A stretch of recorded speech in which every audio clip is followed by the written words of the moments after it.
Olá, amigo internauta, o blog Papo Sem Censura começa agora a última entrevista da série de entrevistas com os candidatos a prefeito de Pindamonhangaba, hoje recebendo o candidato Vitor Ardito Lerário do PSDB. Vitor, obrigado por ter aceito o nosso convite. Eu que agradeço, Giovanni, fico muito feliz de estar aqui no Papo Sem Censura, nesse blog. Eu acho que é interessantíssimo a gente participar, porque a gente sabe que todo mundo, né, hoje tem um computador. E através do computador a gente sabe que as pessoas estão aí percebendo o que está acontecendo na nossa região e na nossa cidade. Então é muito importante, eu acho, essa entrevista, a gente falar para a nossa comunidade o que a gente pode fazer, o que a gente pode refletir, o que a gente pode melhorar a nossa cidade. E tenho certeza que a gente, como candidato, nós temos muitas propostas para fazer para Pindamonhangaba. Perfeito. Segundo a proposta da entrevista, o candidato tem até 2 minutos e meio para responder a cada uma das perguntas. Vitor, a gente vai começar o nosso bate-papo falando um pouquinho sobre o histórico do partido, o histórico do senhor. Nas últimas 6 eleições municipais, o senhor foi candidato em 4 delas, em outras 2 teve um outro candidato pelo PSDB. Eu queria entender um pouquinho mais sobre a sistemática interna do partido. Nunca foi possível surgir uma nova liderança dentro do PSDB? A relação com o problema de PSDB, eu fui candidato a primeira vez em Pindamonhangaba em 88. Primeiro eu fui candidato a vereador, em 82, ganhei, foram 6 anos de vereador, e eu fui para a Câmara Municipal, que é o aprendizado, que é o beabá da política, né? E a gente foi ali, começou andando nas ruas, conversando com a população da zona rural, porque eu sou uma pessoa que veio da zona rural. Eu trabalhei 17 anos na zona rural, numa fazenda Mombaça aqui do lado, e a gente aprendeu muito como ser humilde, como ser pequeno, porque aquelas pessoas que me ensinaram a ser gente ali dentro, eles eram muito pequenos, né? Naquela época não tinha salário mínimo, eles precisavam, lógico, trabalhar, a calça é de saco de farinha de trigo, a cueca é de saco de farinha de trigo, a camisa é de saco de farinha de trigo e o colchão, né, de capim com um saco de farinha de trigo, então com bambu, uma esteira de bambu. Então a gente foi crescendo, foi aprendendo, foi conversando com as pessoas e fui vereador 6 anos. Aí eu fui candidato a prefeito, não sabia como ser prefeito, porque eu nunca tinha sido prefeito. E a experiência de vida foi ensinando a gente. Quando eu ganhei, eu pus a isca para pegar um lambari, pegar um tubarão. Ganhei. E agora? Agora tem que trabalhar. O que eu fiz? Lógico, eu sou advogado, fiz direito em Taubaté, me formei em 68, eu fui atrás do Chesco, que tinha sido prefeito de Roseira, e fui atrás do Dr. Ortiz, que tinha sido prefeito de Taubaté. Convidei os dois, um de uma cidade pequena, um dos melhores prefeitos da região, de uma cidade pequena, e um de uma cidade grande, para me ajudar, porque eu não sabia administrar, nunca tinha sido administrado uma cidade.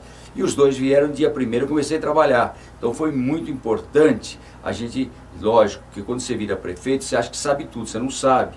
Do falar ao fazer é um caminho muito grande, né? Então a gente precisa ter uma responsabilidade. Então por aí eu fui, trabalhei e fui feliz. Fiz 1.500 obras em 4 anos, entreguei muitas obras para a cidade.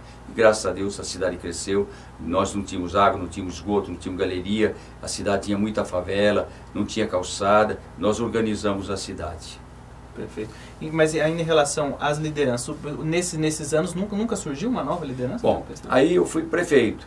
Aí eu tinha que ter um outro prefeito em Pindamonhangaba. Então eu apoiei o Chesco, que foi meu secretário de obras, que ele me ajudou a fazer a cidade crescer. Porque você sabe, não dá para fazer uma cidade em 4 anos. Você tem que ter um projeto numa cidade. Você tem que pensar a cidade em 20 anos, e lógico, e todo dia você tem que fazer saúde, todo dia você tem que fazer esporte, todo dia tem condução. Então eu coloquei o Chesco e fui ser secretário de obras. E o Chesco foi o novo líder que veio e organizou a cidade da maneira que ele entendia, que já tinha sido prefeito em Roseira. E ele trabalhou bastante comigo, né? E a gente foi desenvolvendo as galerias, foi desenvolvendo a cidade, foi arrumando a entrada da cidade, foi fazendo as pontes na zona rural, fomos trazendo indústrias, trouxemos 57 novas indústrias para a cidade e a cidade cresceu.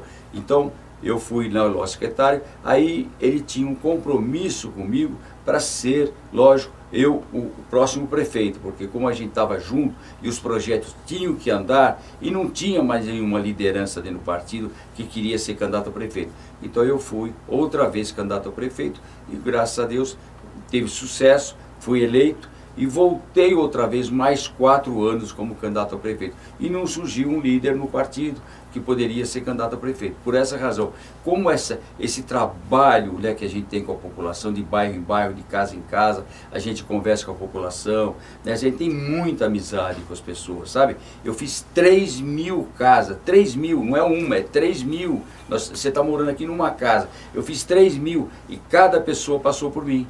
Cada pessoa chorou comigo, cada pessoa contou o seu problema e nós fomos resolvendo esses problemas. E graças a Deus as pessoas têm amizade comigo, né? Nós temos um relacionamento muito forte. Um filho doente, uma mulher com AIDS, uma mulher com câncer, que eu consegui. Então essa é a razão da gente ser muito forte com as pessoas, porque a gente tem essa reciprocidade com as pessoas, com muito carinho, com muito respeito. E não surgiu um novo líder no partido, não teve um novo líder. Lógico, surgiram outros líderes em outros partidos, mas no PSDB não surgiu um líder. Perfeito, Vitor. Falando um pouquinho da campanha desse ano, um dos acontecimentos nessa campanha foi o processo do senhor, que o senhor venceu em São Paulo há 2 semanas atrás. Sobre esse processo que ele continua caminhando, mas houve uma vitória em São Paulo, eu queria que o senhor falasse pra gente, no dia 7 de outubro, o seu eleitor pode ir à urna com a garantia de que estará votando no Vitor Ardito Lerai?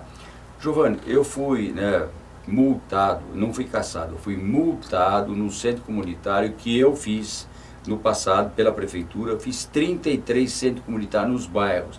Para que é o centro comunitário? Como eu estou aqui com você, eu fiz o centro comunitário para a população conversar, para a população participar, para a população levar um médico, fazer uma palestra, levar um bombeiro, levar um professor, para fazer um batizado, para fazer um casamento. Ali entreguei para a população para ela administrar o centro comunitário.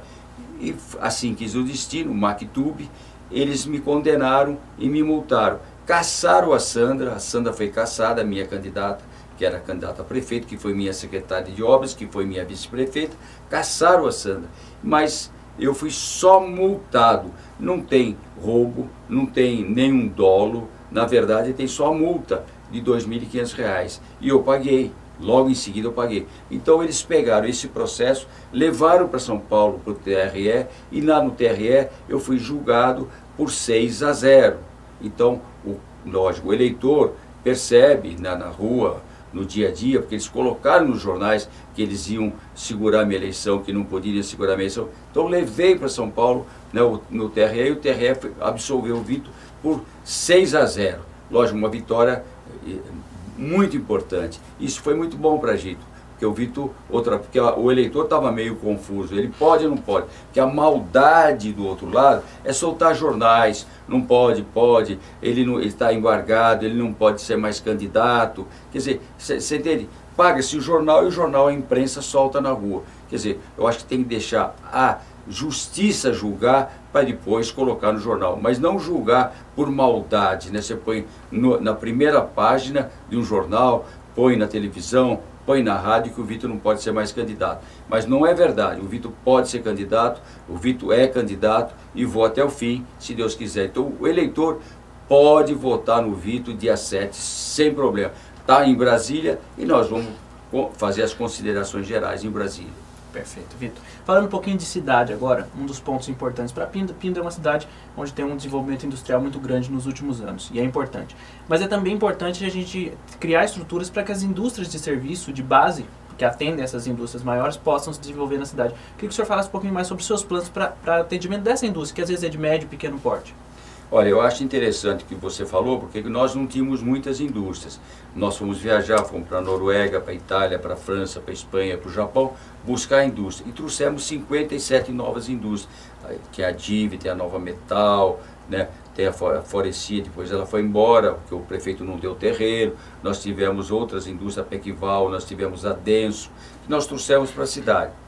E hoje nós precisamos da cidade, nós precisamos de um polo industrial para pequenas e médias indústrias. Nós precisamos também um polo para o serralheiro, para o carpinteiro, porque dentro da cidade ele incomoda o vizinho, ele que vai fazer um trabalho ali numa lataria do automóvel, quando ele for, o funileiro for pintar o carro, aquele cheiro da tinta, cheiro do tiner, incomoda o vizinho. Então a gente tem que tirar essas pessoas, não proibir, não segurar, não fechar, mas ter uma opção para essas pessoas ter aonde ir e trabalhar, porque cada emprego que você fecha, cada local que você fecha, é uma pessoa que está fechando, uma pessoa que está ficando sem emprego. Então tem que dar todo o apoio quem trabalha. Quem cria um emprego é muito forte. Como você aqui, Giovanni, você cria seus empregos aqui dentro. Então não pode fechar uma igreja, não pode fechar um bar, tem que dar oportunidade. Você pode chegar na pessoa e falar assim, olha, você tem 90 dias para você regularizar isso, você tem 60 dias para regularizar aquilo, mas não fechar, porque quem está trabalhando precisa crescer. E é difícil, porque muitas vezes a pessoa não tem dinheiro, a pessoa não tem condições, muitas vezes está difícil, tem uma crise, e a gente precisa respeitar essas pessoas que querem trabalhar. E nós respeitamos, porque eu sempre fui trabalhador. Eu tive açougue, eu vendi areia, eu vendi terra, eu vendi grama, eu vendi madeira, eu sempre trabalhei na minha vida. Eu sou comerciante, eu adoro. Meu bisavô foi o fundador da Bolsa de Cereais de São Paulo. Então a minha origem de São Paulo é lá no mercado municipal, na Bolsa de Cereais de São Paulo, e aqui é o meu avô que veio trabalhar, que fez um trabalho na zona rural, na parte de agrícola. Para a gente encerrar esse bloco, falar de saúde pública, que é um tema sempre muito importante. Mais do que infraestrutura, a gente sabe que saúde pública a gente precisa de profissionais capacitados para o atendimento público. O senhor tem alguma coisa proposta nesse sentido, para a capacitação do funcionário do atendimento público de saúde? Olha, nós temos as pesquisas, o maior problema hoje de Pindamonhangaba é saúde pública. Todo local que eu estou andando, eu ando a pé muito nos bairros, eu converso com cada população, eu converso com cada pessoa, entro na casa das pessoas, todo mundo queixa da saúde. Então é uma calamidade o que tem a saúde. Na minha época eu gastava 16% do orçamento, hoje se gasta 23% do orçamento. E nós precisamos ter pessoas competentes, porque não pode brincar com saúde. Saúde é coisa séria. Uma vida, em 4 minutos, você perde uma vida. E nós queremos fazer em Pindamonhangaba um PA, um ponto de atendimento, na Cidade Nova. Um pronto atendimento no Araretama. São 2 locais de muito grande população. O Araretama tem 30 mil habitantes. A Cidade Nova, também aquela região, mais de 30 mil habitantes. Então nós temos que fazer um pronto atendimento 24 horas com ambulância, com médico atendendo a população. A mesma coisa com relação a Moreira César, o PA de Moreira César. Eu que fiz o PA de Moreira César no passado. E com isso a gente precisa melhorar o PA de Moreira César, fazendo uma UTI para estabilizar o paciente e depois levar para os hospitais. Então nós vamos fazer uma UTI muito... E os bairros que eu fiz, né, as unidades de saúde, eu fiz lá no Jardim Regina, eu fiz lá no bairro das Campinas, eu fiz na Vila São Benedito, eu fiz no Araretama, eu fiz no Imperial. Então a gente precisa fazer mais, aumentar o efetivo dessas pessoas que atendem o PSF. O PSF é muito importante. O PSF, eu tive em Cuba, vendo como é que se trabalha o PSF, que é o médico de família. O médico de família tem que estar também nos bairros. Nós temos 19 médicos de família hoje, 19 PSF. Nós precisamos aumentar para 30, e isso, lógico, é importante. E a Santa Casa tem que dar o respaldo. Graças a Deus, hoje a Unimed comprou o Hospital Pinda. Com isso vai abrir um novo pronto-socorro. Abrindo um novo pronto-socorro, vai melhorar, lógico, a saúde. Mas precisa ficar muito atento, porque saúde é coisa séria. E a população está reclamando demais. Remédio tem que ter na rede, não pode faltar remédio. Perfeito, Vitor.